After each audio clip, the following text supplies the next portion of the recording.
Article 355 से Constitution ना यादे है बनते अकोई ना हाइज़बदे Constitution ना यारिबा Article 355 की सीजन ना बगी मौंग सी मणिपुर दा मसी नियम लाले हाई बने अकोई ना हाई बदे मसी मकनबु Constitution की चन्ना कांगलोन थुगाइरे मणिपुर दा Constitution मवा लौदे BJP ना Constitution हाई बा अमल लेते Democracy हाई बा अमल लेते Federal Structure हाई बा अमल लेते कुशी राशि तौनिंग मद तौवे हाइज़बदे अकोई ना हाई बदे Honorable Party President अखोई श्री 𝗕𝗜𝗦𝗡𝗅 अखोई Honorable CM उनरगा थोरखिबा मतमदा हाइगिबदो अखोई खंगे Article 355 चटरे सु हाई चटना दबगुम सु अमुक हाई मयेक अमा इसेंग सेंगदे चटनारबा माले undeclared emergency अमा लैरबर खंगदे मणिपुर से हुजिक अदुना सेंटर ना तौनिंगबदा तौ लैरे मणिपुर स्टेट सरकार की मरोन चुमदे हाइगिबने अखोइना हाइबदे Honorable Party President Sri 𝗕𝗓𝗦𝗡𝗅 na haigibado aduna thammadi thamme haidna che chang tho'oba order tho'oga tawba kusira sigumaina leibak amabo Manipur si moina musi thawoidabai type ta Article 355 chanare harga chinna hekta harga natraga moi manungda understanding tawra yaba nateba fajana kaino tawroba adu tadi 355 thambasi karamba matamda thamgadage haibasi miyam expert mayam aman hena khangbiraba ngatane adu targudi maduda thengnariba mayoknariba mayam do difficulties mayam do madu address tawdaba karigino madu koknaraba hotnadaba karigino bangasi BJP lengakna adu ngasi suda laiba mayam se akhoi su assembly da walk out tawbo or tawdabadu nateba important oidi su si center na karigumba akhoi extend tawe or tawdebu harasu Manipur government na akhoi lauthoe or lauthoktebu haragasu adonda yetnabadu nateba darkar oidi suda laiba kader armed militants mayam se moi mayam se na nongmai kapa ga mi hatlaga bomb kaphan laga yummai thar laiba mayam se masi karam kanda lephan gadage haibane haba कोइन हाइबदे करम्बा मतमदा इखोइसे इंगना चिकना शांति लेना मणिपुर से महौसागी पुंसीदा हंजल हलगा कमदौना लेगदगे हाइबदुनेबा अखोइ मसेन येनाबसि नतेबा कांग्रेस ना अखोइ हाइरिसे बीजेपी दा हुनम नतेबा अखोइ सजेशन नेबा तौरिसे हैमा सुदा लैबा मयामसि कांग्रेस ना सु तौरमबदगिने हाइरगा तौबा यारोएबा सुदा लैबा मयामदो मोइदु बीजेपी ना टेररिस्ट ने हाइरमनेना अखोइ काथत केरा हातोक केरा एक्शन लौगेरा तौरोबा अदु करिगी तौदबनोबा अदु तौदे अदु लाउथोक प्राइज फजन लाउथोकते सोमदा भाबोक नुंगाइनाबा टेररिस्ट पाइ हाइबदि यारोयबा ऑफिशियली अखोइ लॉगी ओइबा चटना कांगलोंदो कॉन्स्टिट्यूशन ना पीरिबा गाइडलाइन लॉ मयाम जि तौ हाइबनेदा अदु स्टेट फोर्स सि मखों मखुत पुंजला थम्मिसि करिगिनो ngasi मणिपुर गी लैरिबा MR IRB Manipur police commando सि लैरिबा मयाम सि द फुल पावर पिरमोने तौरमोबा कांग्रेस की मतमदा तौबदु माइना ngasi chingya tamya chingnung manung lokpat turen oiningma mafam oisnuba lamhen tuhen ma mayam se takhai bada grigri takpada kadai dagi leiba lakpa ngamba ye kaino tawdana nahanamna shanti leirani ba aduga aroi ba oina aina kaino ma haining base kaino harakanda me gi tang ohumda law and order akoi yam chauna kai matamdu da law and order kairam de du nate numittu da law and order yam sathina kai ba karino haibabo India की Honorable Vice President अमना मणिपुर दा visit तौबा Lakpa मतमदा इरांग यामना थोकनबा सिगुम इरांग हौगनबा अदुगा already हानदैसु खंगबा नुमितसिदा अखोइ असि सुमाइन तौनी हाइदना मोइगी रैली चटकनी हाइदना तौरिबदो अदुकी यामग्रबा मियामदो in terms of thousands gathered तौरिबा अदुगुम्बा रैली दो मधु परमिशन पीरिबा मणिपुर की लैंगाकसे मणिपुर की होम पाइरिबा कनागी मफमदुगी SP मफमदुगी DC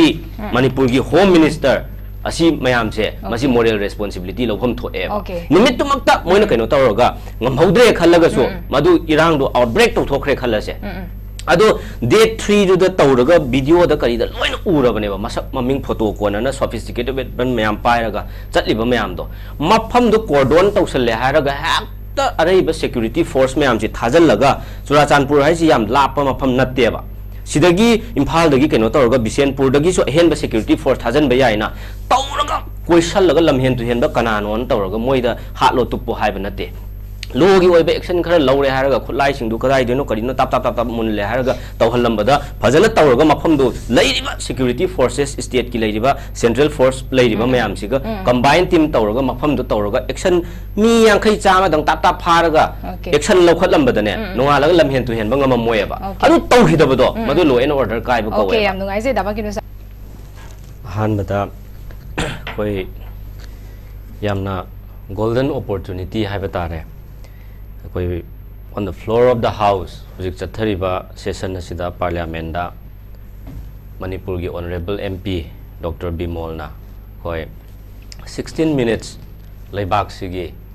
hujik thoiba present crisis sigi matang da oiriba situation mayam se koi marik yamna chumna highlight tawbiba hai batare masigi damakta koi Manipur praja ama oina yam chauthokchei penba haitaba haigadra taba haitaba haigadra natragana phajana speech to taba watpagira BJP gi oina tunganba version ama moina translate tawjaraga so madu moi gi personal opinion haigadra moi gi masagi oiba on version ne haina khoina lowe baseless allegation ne haina lowe charge tawriba singse masidaida makoina yengadabase BJP na yengadabase sarkar sina state ki sarkar sina tawgadaba mathause sungtau tawdaba center da taksangadaba kaya ama sungtak taksalakdaba ado opposition da leijariba aikoi gi MP sina aikoi yamna tangna phangba sigumba tanja sida Manipur gi sensitive oiba issue sigi present unrest sigi matang da akoi adukki matik marik chumlaba wafam kaya thambase masida akoi pele pende natraga kaimta hairamdre haina akoi tawbase masidi akoi yam nokninge duga ikai ningai ni karigino hardi sarkar moina tawgadaba thabak mayam lei adu amta tawde adu onjhallaga MP da adum noina adu haidri karigino noina adu pukhatri karigino tawraga dum leireba sarkar amai chau na state sida leiri haibase BJP na ngasi kauthokhreba aduga MP sida loina state sigi bhar punamak si puhan bagi type ta loina taw leireba adu marang haiba sida yam phajabase ai matek yamna sangna natraga suko the authority of the Indian state has been challenged by armed groups haibane akoi Manipur da akoi jik thoiba kaino singse masidai any particular pinpoint tawraga hill gi valley gi amata haiba yaudri swai sida authority of the Indian state has been challenged by armed groups. Many of them has been popped up by the Indian security agencies, as many observers have pointed out. Aduga sida yam phajaba magna mayek sengna haibase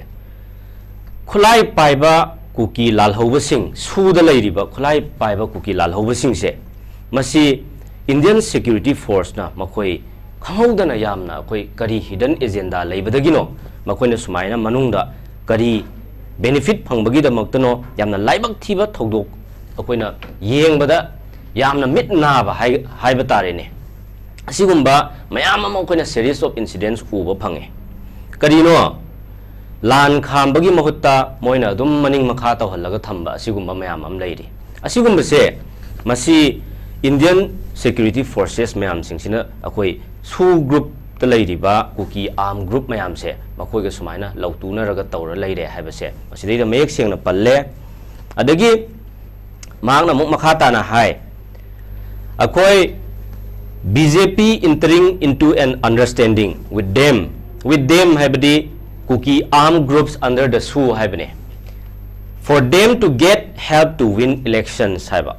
and now they are playing havocs they are running wild haibane election mayada election kana nabagida makta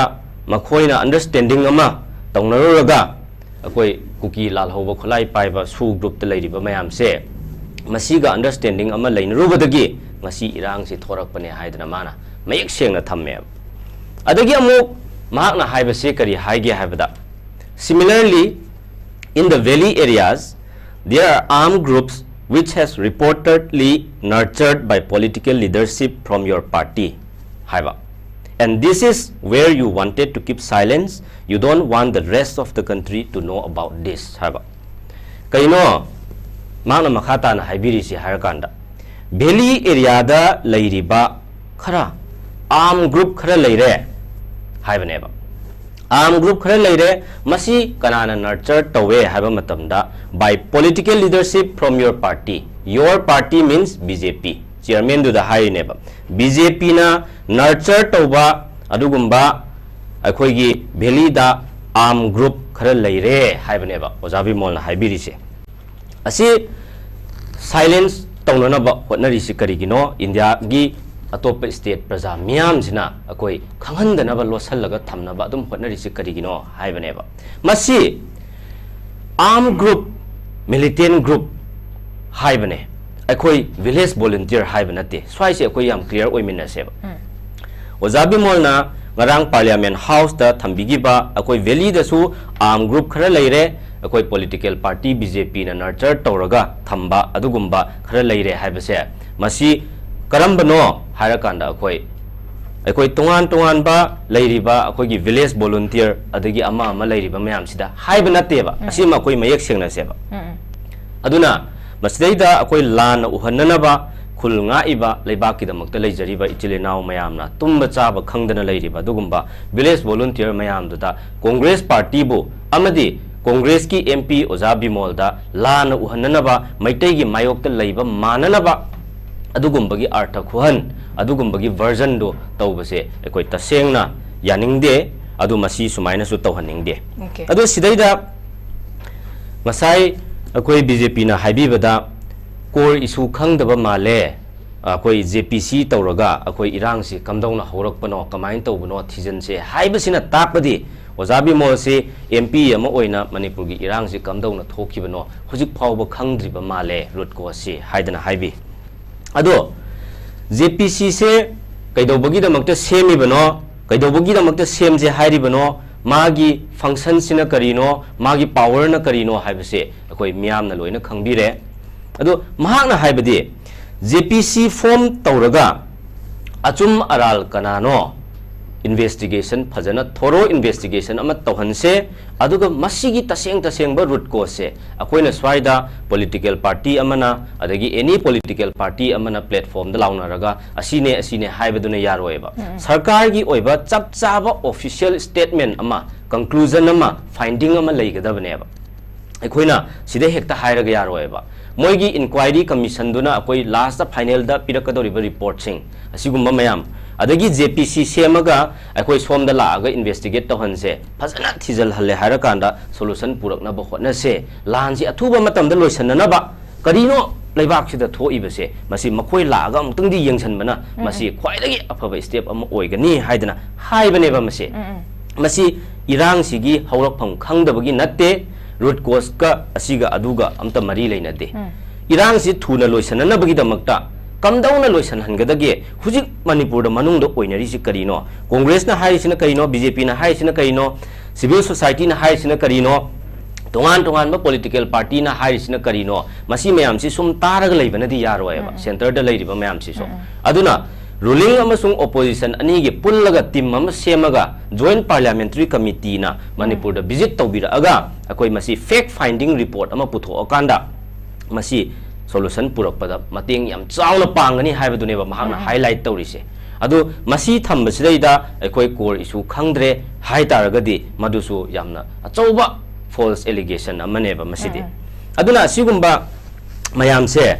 ekoi hujiki haibiba duda ekoi arm group valley da leiriba haisunu ama haisunu masida hairibase ekoi gi congress party gi oinadi kodi hana haidana lakke haiba matamda Honorable CLP leader na so akoi Congress party gi luching basing na tatana assembly da Manipur gi assembly da on the floor of the house so outside the assembly so every platform khuding makta akoi di hairaga laksabane sarkar sida chingi haiba leite tampak ki haiba leite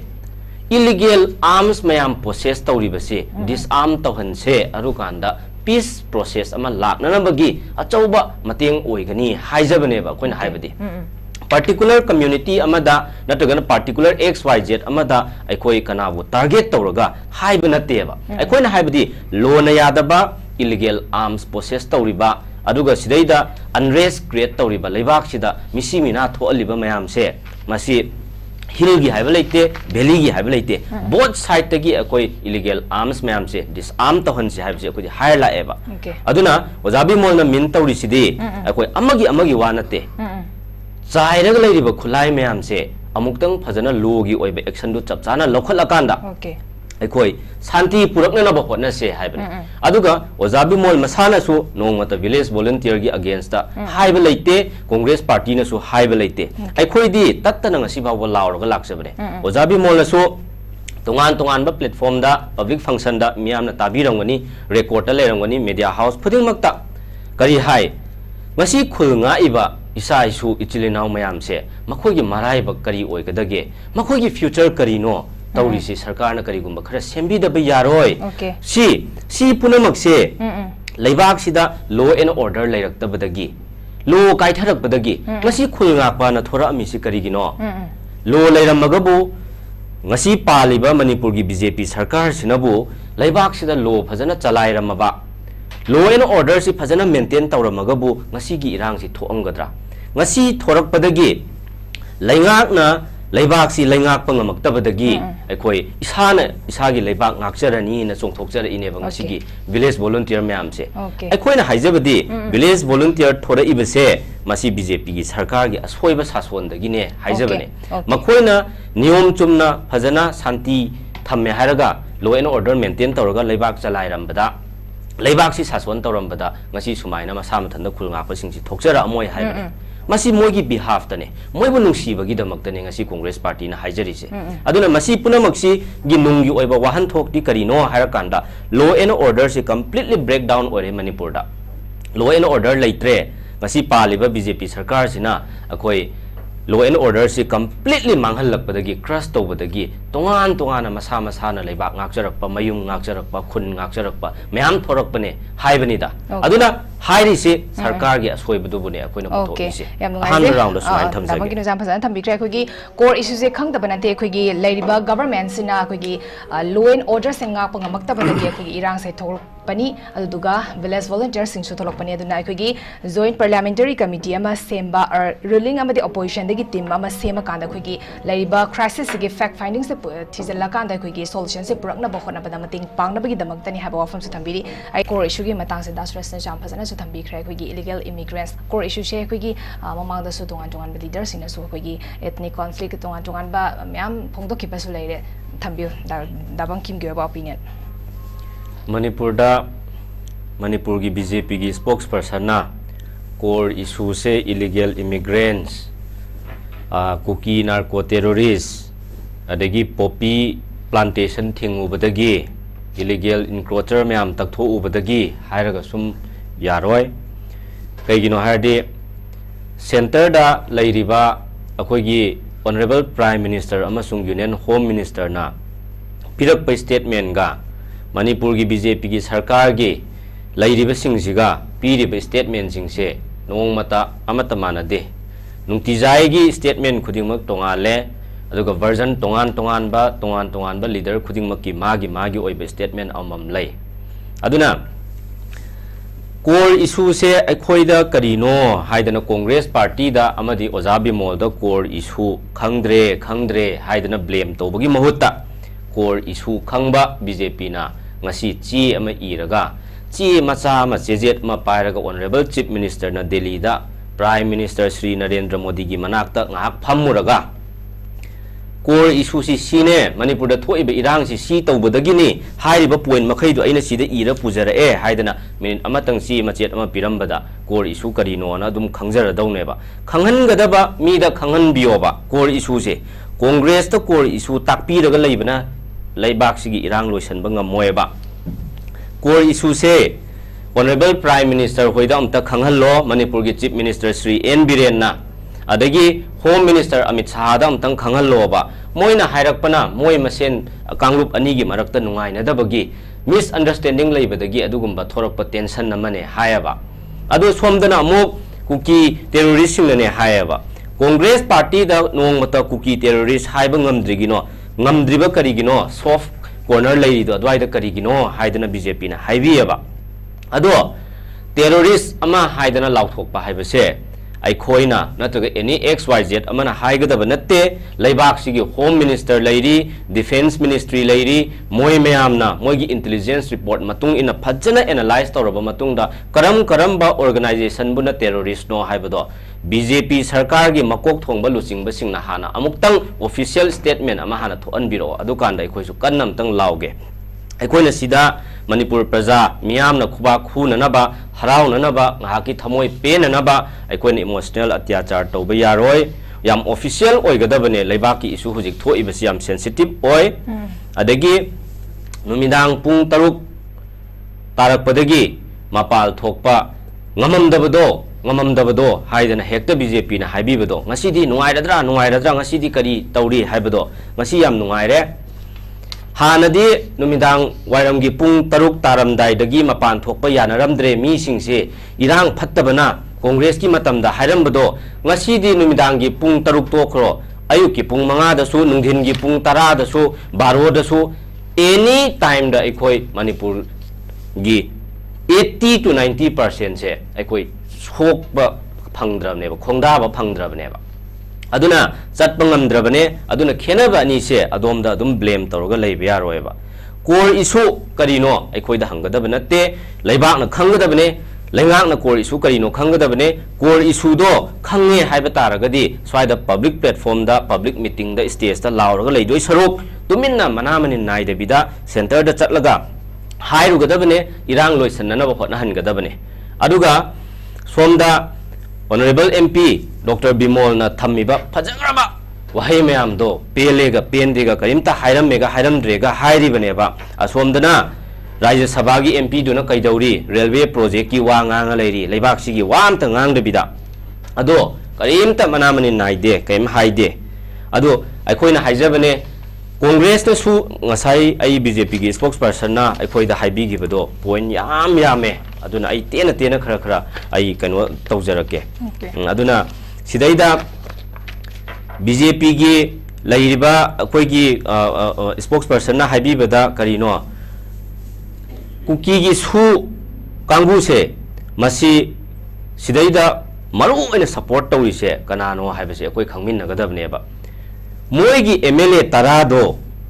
BJP की तरेट अमसुंग BJP का चटमिनरिबा अहुम मोईगी MLA तरादो मसी BJP ना योगा कनखटलगा थम्मीबनेबा अदुगा अखोइदा सु हाइरिएबा Swiggy ground rule थुगाइरगा ngasi नोंमै कापथरगा बोम कापथरगा missile कापथरक्तना drone bombing तौरगा मी हातोक्तना मै थादना तौरिबा BJP ना terrorist ने ना लाउबिरिबा मयामदो ngasi भावबदा मोय terrorist ने high तारगदी ngasi Manipur की BJP सरकार ना कुकी टेररिस्ट कया हातलबगे कुकी टेररिस्ट कया फारबगे करी एक्शन लौरबगे टेररिस्ट ने ना लाउरगा अखोई मधु थौना फै हाइगदब नते टेररिस्ट ने हाइरिबसिंगदुना तौरइबा थौंगसिंगदु कदाइ भावबा कयाम थिंगबा ngमबगे मखोय क्याम फारबगे क्याम हातलबगे क्याम एक्शन लौरबगे हाइबसे अखोई BJP दगी खंगनिंगे अदगी ngасai करी हाइ ओजा बिमोलना बेली दसु अखोई अदुंबा आर्म ग्रुप खरा लैरे अदुना महाकना हाइरिबा on the floor of the house mahakna thammiba wahaidugi matung inna karigumba manipur da apha thamjalakpa taragadi ojabi molna madugi daita pugadabne madugi responsibility mahakna pugadabne haiba ojabi molna parliament da wa sunga ngang dringai mamangda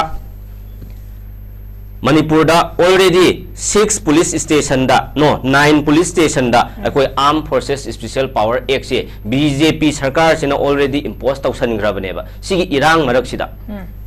Baum top missile सिना नोंमै कापथर इसिना चिंगदगी थवाई कंजननबा हिंगनबा चेंजरिबा भेली द लैबा मी गई सिगी मफम सिदा ओनझलगा कनबिगद्रा हारगा ओनझलगा अपस्फा थमजन बिरेनेबा BJP ना सी ऑलरेडी ओजाबी मोलना पार्लियामेंट दा वांगांग दिग ममांग दा थमग्रबनेबा अदो अपस्फा थम अगदी मसी ओजाबी मोलना दायित्व पुगदबने हायबा अदोदी मसी ओजाबी मोलना ngang दिगागी ममांग दा थमगिबा अपस्पादुदी कनागी दायित्व ओइगदगे हाइबसिसु आई BJP दा हंगनिंगेबा असिगुम मयाम लै अदगी सिदैदा BJP की MLA पाउलेलान हाउकिपना सोशल मीडिया दा वायरल ओइरिबा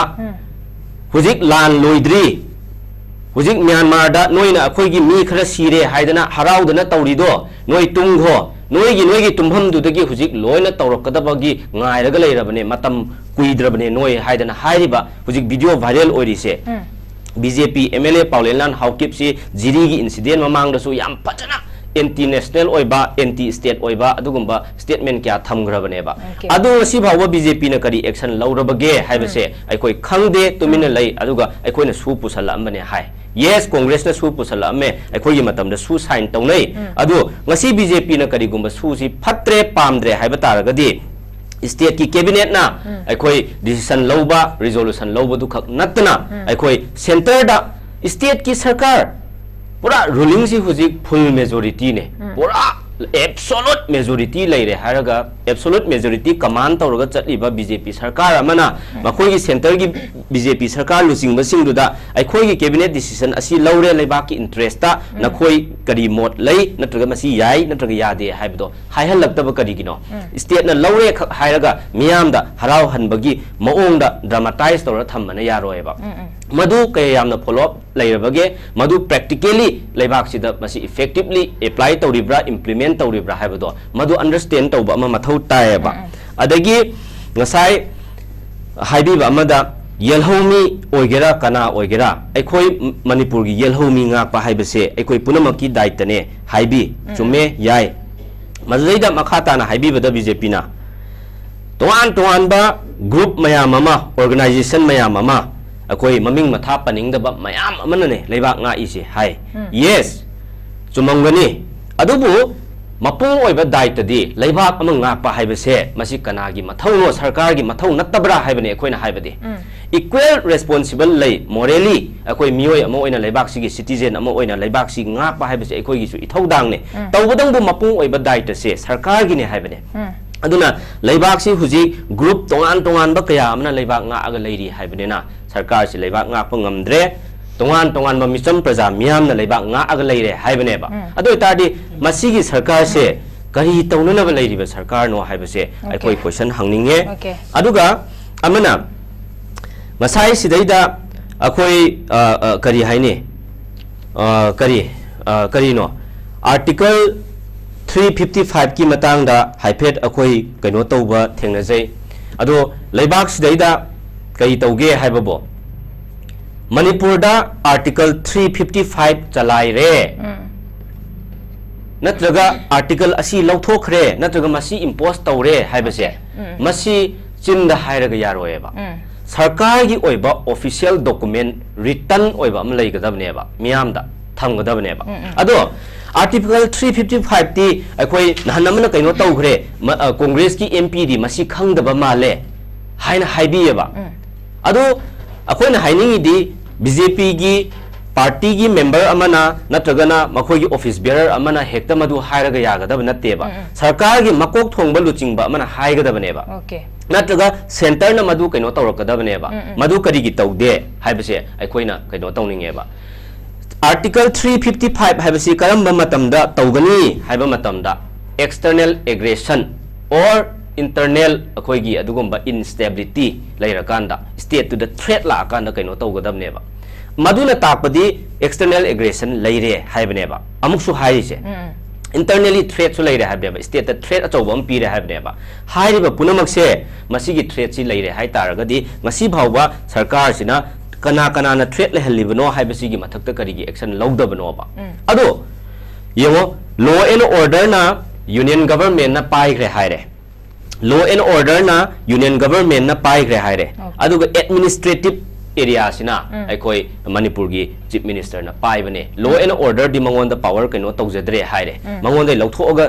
सेंटर ना पाइग्रे हाइरे सोमदना एडमिनिस्ट्रेटिव की खक पाइबने हाइरे अदो इतादी लॉ एंड ऑर्डर से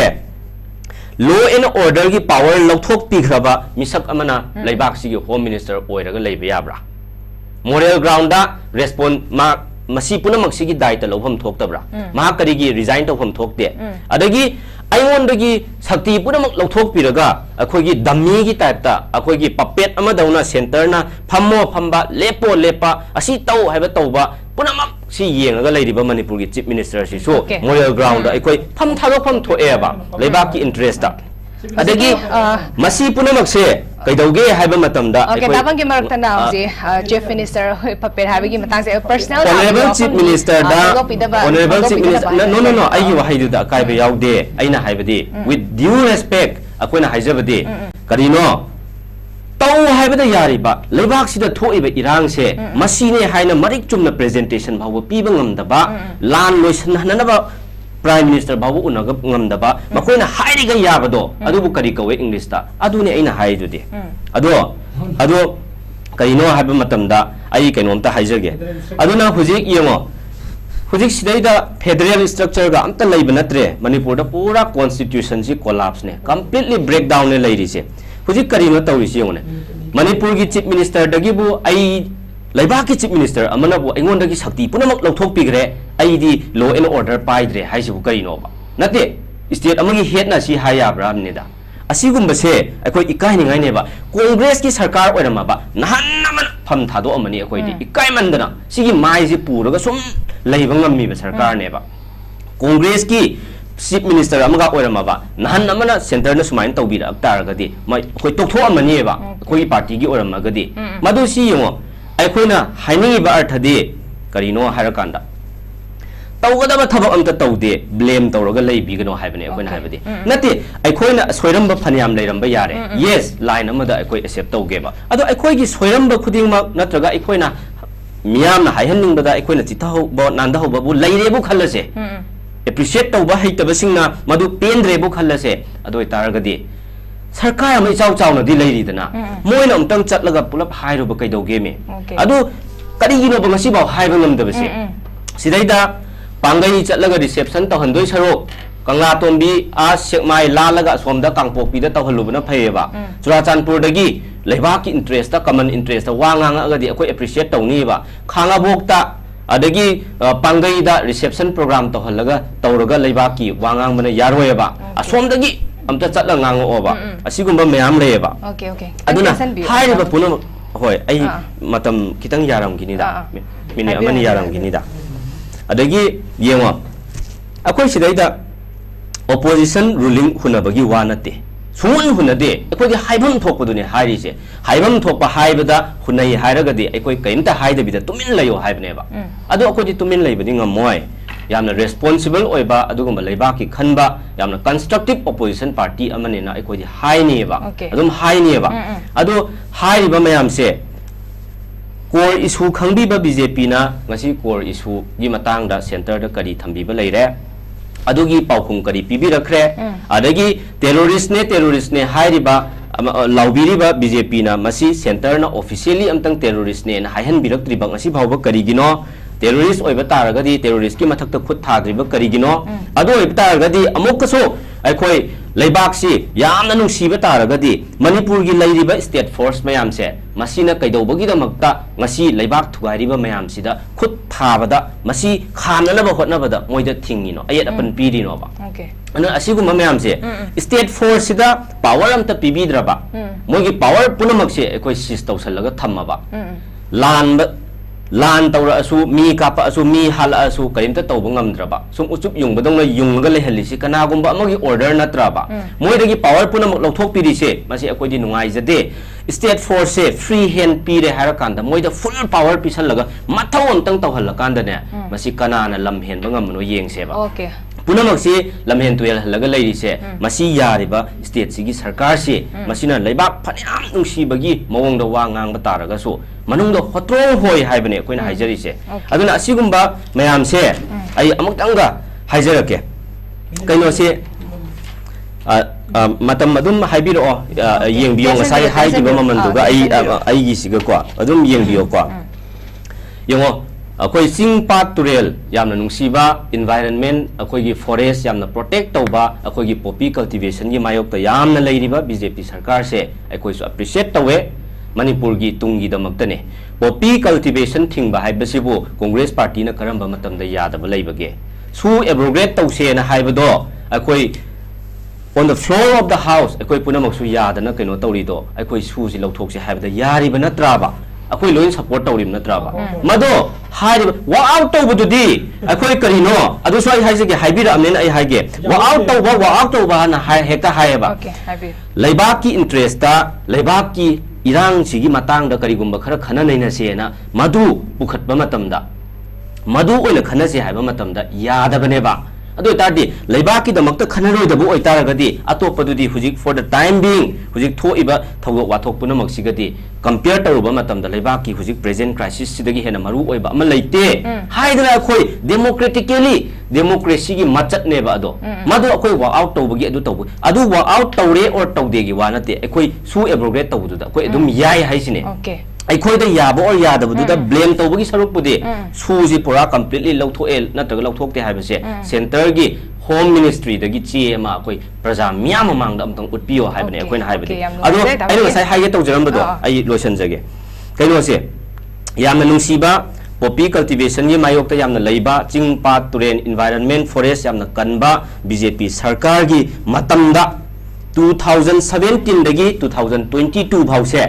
23, 24, 25 यावदेको सी सरकार की ऑफिशियल डेटा ने मोगी रिकॉर्ड तगी आई लौजरपने अइना हाइबनते कांग्रेस पार्टी ना हाइबनते एनवायरनमेंट याम नुंसीबा चिंग पात तुरेन यामना कनबा बीजेपी सरकार से चिना 2017 दगी ना 2022 भावबसिदा मणिपुर की चिंग पात तुरेन क्या मंगहनबगे हाइबसे लौ परी लिसिंग तरेट का चात्रुक का यांखै मरी स्क्वायर किलोमीटर दना 760.54 स्क्वायर किलोमीटर से पूरा मोगी मतम सिदा मांगिनेबा 2002 दगिना 2016 भाव से सिगी कांग्रेस की मतम सिदना कांग्रेस गवर्नमेंट की मतम दुदा अखोई चिंग से मांगहलम नतबको हाना एग्जिस्टिंग लेजरीबा मागी एरिया दुदगी अखोइना नौना सेमगत सागलकांदा 127 स्क्वायर किलोमीटर से अखोई इंक्रीज तौहलमेबा अखोइना अदुंगसी यामना लेबाकी खनबा बीजेपी नदी मणिपुर की चिंगपात तुरेल मांगहनबगी चांग से परी लिसिंग तरेट का चात्रुक का यांखै मरी मसी अमता मियाम पुनमक चेक तौबियो चुम्रा येंबियो असी येंगो